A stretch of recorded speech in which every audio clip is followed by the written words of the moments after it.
lequel de tes amis découvrirait si jamais tu commettais un meurtre? Les gars, je crois que j'ai fait une bêtise. Lequel? Celui qui a tendance à te lâcher la première fille qu'il rencontre? T'inquiète, si t'as pas révisé, tu te mets à côté de moi pendant l'examen. Moi, je te pose les réponses, je te couvre, frérot. Non, franchement, je comprends rien. Y'a pas de soucis, tu te mets à côté de moi, je te passerai toutes les réponses. Tu m'en remercieras plus tard. Bonne chance pour l'examen, gros. Ou alors celui qui compte chaque centime que tu lui dois? Bon les gars, pas mieux qu'on le règle maintenant. Hein. Je t'ai avancé 2,50 €, tu lui as avancé 30 centimes, tu m'as pris 2 crocs et j'ai pris 3 gorgées dans ta boisson. Donc vous me devez exactement 1,25 €, soit 31 centimes chacun. On fait un virement? Ou peut-être celui qui triche et manipule au moindre jeu parce qu'omnibulé par la victoire.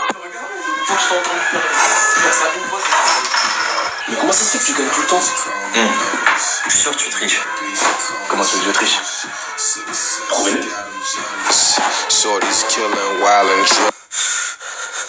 Lequel?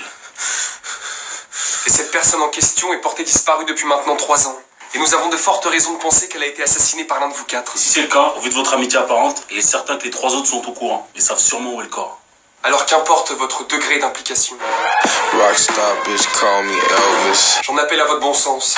M.O.B. she call me selfish. Soit vous dénoncez celui de vous 4 qui a commis le meurtre, Success got him jealous. soit l'inspecteur vous fera tomber avec lui. Et c'est moi, l'inspecteur. This the crazy shit in the club. Je me présente, je suis l'inspecteur principal chargé de cette affaire et voici Pierre, l'inspecteur adjoint.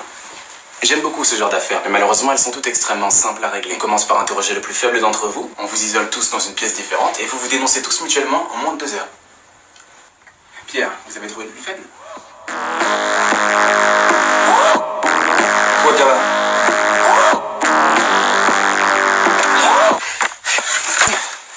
Quand on sera face aux inspecteurs, dis pas ça, on sera forcément face aux inspecteurs là. Quand on y sera, même si ça prend 2 ou 3 ans, ils vont sûrement interroger avec insistance celui qui aura l'air d'être le plus vulnérable. Ce sera moi. Ouais, ce sera toi. Évidemment, ce sera toi. Ouais, mais il faut pas, ce serait trop risqué alors. On va te faire passer toi pour le plus faible. Et pour ça, tu ne les regarderas jamais dans les yeux. À aucun moment, d'accord? Et comme ça, on fera passer le plus fort pour le plus faible.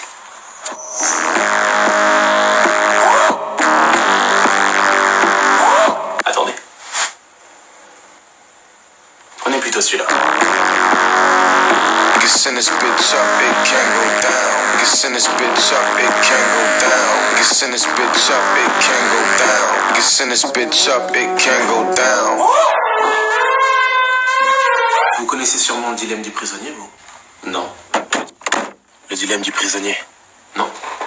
Vous en êtes sûr? Le quoi? Le dilemme du prisonnier, c'est ce qu'ils vont nous faire. D'accord. Le principe est simple. Le principe est le suivant. Les joueurs sont tous isolés dans une pièce différente et je leur propose à chacun d'eux exactement le même accord. Si tu dénonces les autres et les autres ne te dénoncent pas, tu es libre. Et les autres écopent d'une peine maximale. Dans le cas contraire, si tu dénonces pas et qu'eux t'ont dénoncé, c'est eux qui sont libres. Et toi qui écopes d'une peine maximale. Et si vous vous dénoncez tous mutuellement, votre peine est allégée. Si tout le monde se dénonce, on a tous une peine allégée. C'est simple. Alors si j'ai bien compris, si on dénonce, on a soit une peine allégée, soit on est libre.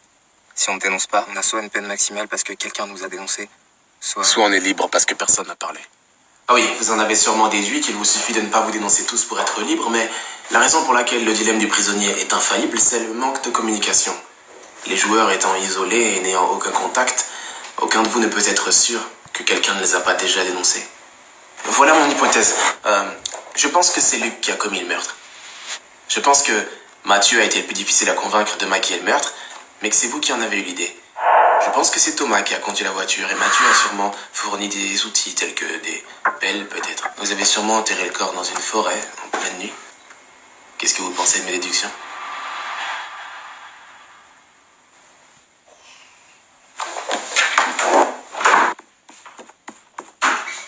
C'est fini. Vos amis se sont dénoncés et donc vous ont dénoncé aussi. Vous voulez parler ou pas? c'est pas possible. Alors, Luc a commis le meurtre. William vous a convaincu d'enterrer le corps dans la forêt. Mathieu a fourni les pelles. Vous avez conduit la voiture jusqu'à... Ah, je continue. D'accord. Ça vous voit. Attendez, attends, je vais parler. Je peux appeler quelqu'un, enfin je veux dire, ils ont appelé leur avocat avant de tout dire, non? Non! Si jamais vous voulez vous dénoncer... Personne va se dénoncer. J'ai dit si jamais. Si vous voulez vous dénoncer, faites-le sans l'aide d'un avocat. Faites-le sans appeler personne. Ok, mais pourquoi? Comme ça, si l'inspecteur vous dit que quelqu'un s'est dénoncé, vous suffira de lui demander si cette personne a appelé son avocat. Pour savoir si c'est du bluff. Non! J'ai rien à dire. vous êtes cons, quoi. Ne me faites pas croire que vous aviez compris. Vous pensez qu'ils vont se dénoncer? Ils ont l'air d'être comme les 5 doigts de la main. C'est vrai. Vous êtes libre. Vous pouvez rentrer chez vous. Hein? Nous sommes maintenant sûrs que vous êtes innocent. Vous pouvez y aller. Et les autres? Les autres sont inculpés. Ils seront arrêtés. Nous pensons d'ailleurs qu'ils avaient été embarqués de force dans cette histoire. Mais c'est terminé maintenant. Vous pouvez y aller. Non. Vous devez être en état de choc. Messieurs, accompagnez-le, s'il vous plaît. C'est moi. C'est moi. C'est moi. J'ai tout fait tout seul. Ils ne m'ont pas aidé. Ils sont au courant de rien. Où est le corps? Dans le nord de la forêt Marage, au-dessus de la rivière. C'est là qu'on va l'enterrer. Forêt Marage au nord, au-dessus de la rivière. Vous avez entendu? Vous aviez plutôt bien joué, mais vous avez perdu. Échec. Vous aviez tout prévu, mais c'est très étonnant que vous n'ayez pas pensé que votre ami se dénoncerait lui-même par amitié. Très étonnant, même. Dans le nord de la forêt Marage, c'est là qu'on va l'enterrer. Mais où est-ce qu'elle est, la forêt Marage? Je l'ai inventé, c'est pas là qu'on va. Il va forcément vouloir se dénoncer à un moment ou à un autre. Alors par précaution, il ne faut absolument pas qu'il connaisse l'adresse. S'il ne sait pas où est le corps, ses aveux ne vaudront rien. Yallah! Foutez-nous! Cette fois, elle n'existe pas! Où est le corps? Rockstar bitch call me Elvis. Échec et No mat. more B, she call me selfish. Success got them jealous. Vous connaissez sûrement le dilemme du prisonnier, vous? Effectivement, le dilemme du prisonnier est infaillible. En absence totale de communication, ils finissent toujours par se dénoncer. C'est infaillible. À moins qu'on triche. Rockstar bitch call me Elvis. Aucun de vous ne peut être sûr que quelqu'un ne les a pas déjà dénoncés. Sauf si on a un système de communication, un signal qui nous assure que personne n'a parlé. Wild and drilling. Tattoos, how they break the news. It was real. Ça te dirait de rentrer dans la police? Last night my bitches came in twos. And they both sucked like they came to lose.